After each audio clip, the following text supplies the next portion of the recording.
तो जय हिंद दोस्तों, आज के वीडियो में हम देखेंगे कुछ डिफरेंट प्रकार का भाग जो कि इस प्रकार से होगा, जिसमें बड़ी संख्या से छोटी संख्या में भाग देना होगा। जैसे यहाँ पे देख लो, जब हम 9 का पहाड़ा पढ़ेंगे तो 9 के पहाड़े में 3 आएगा नहीं, 20 के पहाड़े में 10 भी नहीं आता, 3 के पहाड़े में 2 भी नहीं आता।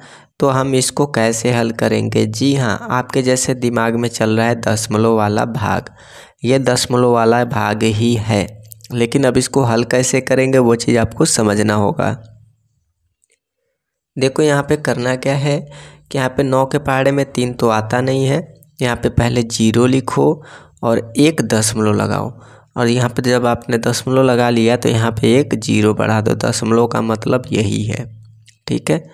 जब आपने दशमलव लगा दिया तो एक 0 यहाँ पे बढ़ा दो। अब 9 के पहाड़े में 30 तो आता नहीं है, तो अब ऐसा संख्या ऐसा कौन सा होगा जो 9 के पहाड़े में 30 से ज़्यादा ना हो, उससे कम हो, यानी नतरी 27।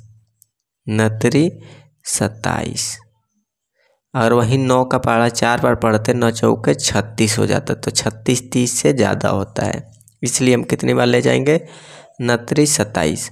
अब 10 में से 7 गया तो 3, और 2 में से 2 गया तो 0, यानी इसको घटाना आपको आता ही होगा कैसे करते हैं।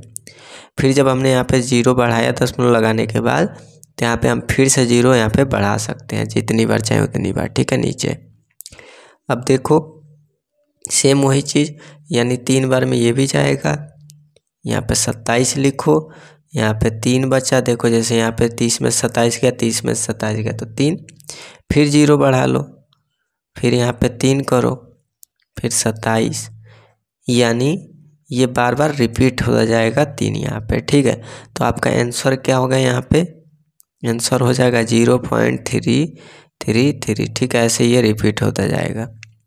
चलो अब यहाँ पे दूसरा सवाल देखेंगे, जो कि यहाँ पे 20 है और यहाँ पे 10 है। अब यहाँ पे घबराना मत ज़्यादा। देखो यहाँ पर भी क्या करना है आपको, 0 लगाओ, दशमलव लगाओ, और एक यहाँ पे 0 बढ़ा दो दशमलव लगाने के बाद। अब देखो 20 के पहाड़े में 100 आता है। अब आप लोग सोचोगे कि इसमें तो 20 का पहाड़ा मुझे याद नहीं है, तो चलो एक काम करो, यहाँ पे आपने 0 बढ़ा दिया एक, तो अब ये 0 और एक ये 0 यहाँ से कट कर दो, ठीक है। वैसे इस तरह के भाग में कट नहीं करते, लेकिन कर सकते हो, यहाँ पे कट करो। अब देखो 2 के पहाड़े में 10 कितनी बार में आता है? 2 के पहाड़े में 10 कितनी बार में आता है? 5 बार में। तो यहाँ पे लिखो 10, 10 में से 10 गया तो 0, यानी आंसर क्या आपका आ गया? 0.5। चलो एक चीज़ आपको सवाल देता हूँ यहाँ पे, जो कि ये सवाल है, इसका आप आंसर बताना। जैसे यहाँ पे मैं लिख दे रहा हूँ 0 पॉइंट, ठीक है, और यहाँ पे 0 बढ़ाते रहो। अब इसका आंसर क्या यहाँ पे आएगा? अब आप लोग एक बार कमेंट करो और एक बार ट्राई करो कि क्या आप लोगों से अब ये सवाल हल हो पा रहा है या फिर नहीं।